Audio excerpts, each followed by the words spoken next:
Hey guys, Nathan Cicio here.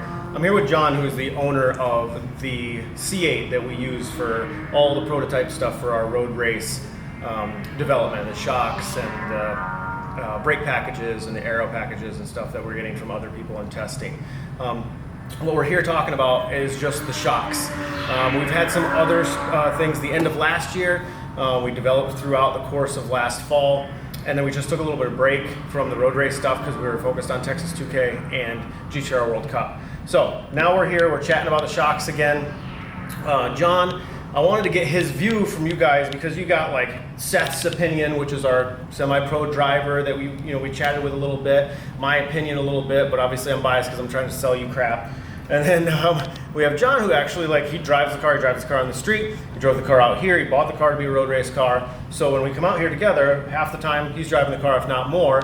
And it is his road race car that he wants to be able to enjoy. So we came out here, stock shock. He drove it, Seth drove it. He rode with Seth, and we put the shock on it and developed it through its stages, and he drove it, every single time. So, John, why don't you just give me a little overview of your thoughts of how the thing kind of transformed? Yeah, so coming out of a Porsche GT3, I bought the C8. It was a cheap platform that we could really mess with, and I'm like Nathan, I like to tinker with things, so it's a great platform because it's a cheap entry point.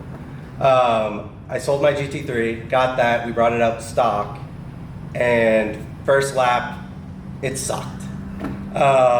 It wasn't a confidence-inspiring car to me because you're constantly waiting on the car to move.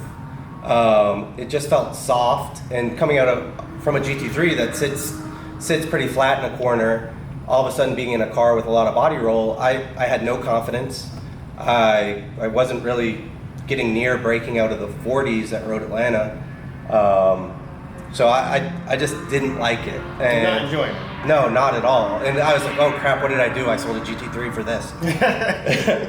But I did, so then Nathan drove it. He was semi-impressed with it in stock form. Seth drove it. He was semi-impressed with it in stock form. And I was like, okay, there's gotta be more to it. Let me ride with Seth.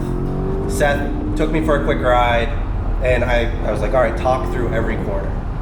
And the things he was talking about was nothing that I wanted to think about. He's taking a few corners wider because he can hit a bump to set the rear quicker. And he's like, all right, and I'm waiting for the car to move here, and you feel it set. And that's not a thing that I wanted to learn how to do. It wasn't enjoyable to me. Mm-hmm. And that was my main takeaway from day one. It was like, oh crap, we gotta fix this. Yeah. Your goal is not to be the guy that takes a bunch of stock cars and figures out how to make them go the fastest as you possibly can. You want to take your car that you road race and enjoy it. Yeah. And be confident. Yeah, exactly. Yeah. So that was, and we were all impressed with the car in stock form. But I've driven a lot of different stuff, a lot of different platforms. Seth way more than me, and of course Lee Keen, our other driver, way more than Seth even.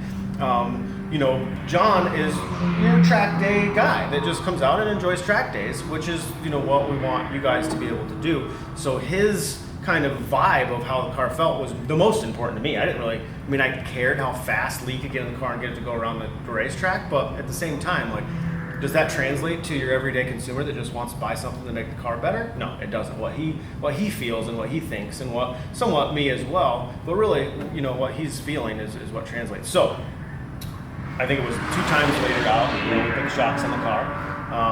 And we've talked about that a little bit with Seth, but in just my time with John and my time hanging out and doing dinners and stuff and how the car comes up and we have conversation, hearing his change of mental, how he looked at the car and how he looked at the racetrack through the car with the newer shocks on it, with the MCS suspension on it, is really enlightening. So I wanted you guys to hear it. Yeah, so kind of round 2 with the shocks.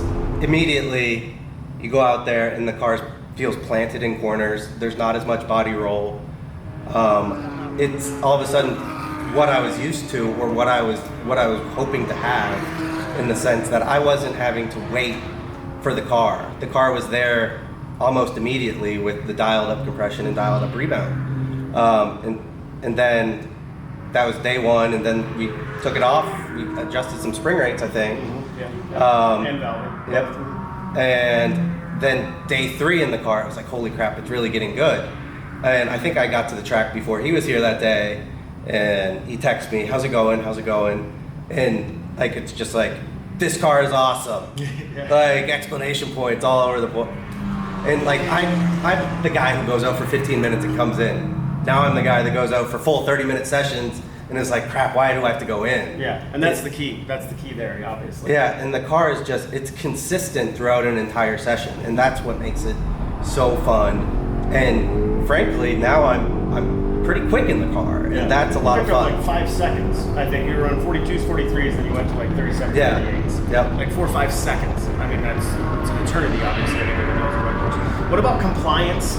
Let's not talk about the road yet, but what about compliance on the racetrack? Like, I know a lot of guys, they think, oh, you just stiffened it way up, and then I'm going to hit a curb, and it's going to, I'm not going to be able to handle it. Like, what about the compliance of how the thing didn't move as much, but enough to where it's still set? Yeah, so there's a bunch of places on Road Atlanta, if you know the track, that you're gonna hit a curb and you don't want the car to jostle you or get out of sorts. Coming through 5, going up the hill, that's a spot where everybody's gonna lean on that curbing. And I have no problem just driving over that curb if I'm coming in a little hot. And it doesn't jostle you out of your seat. You don't feel like the car is gonna move on you. And that, from knowing Road Atlanta, that's a place where a lot of people bin the car. Yeah. And just having the confidence to drive the car through that corner the way you're supposed to drive that corner, it's night and day.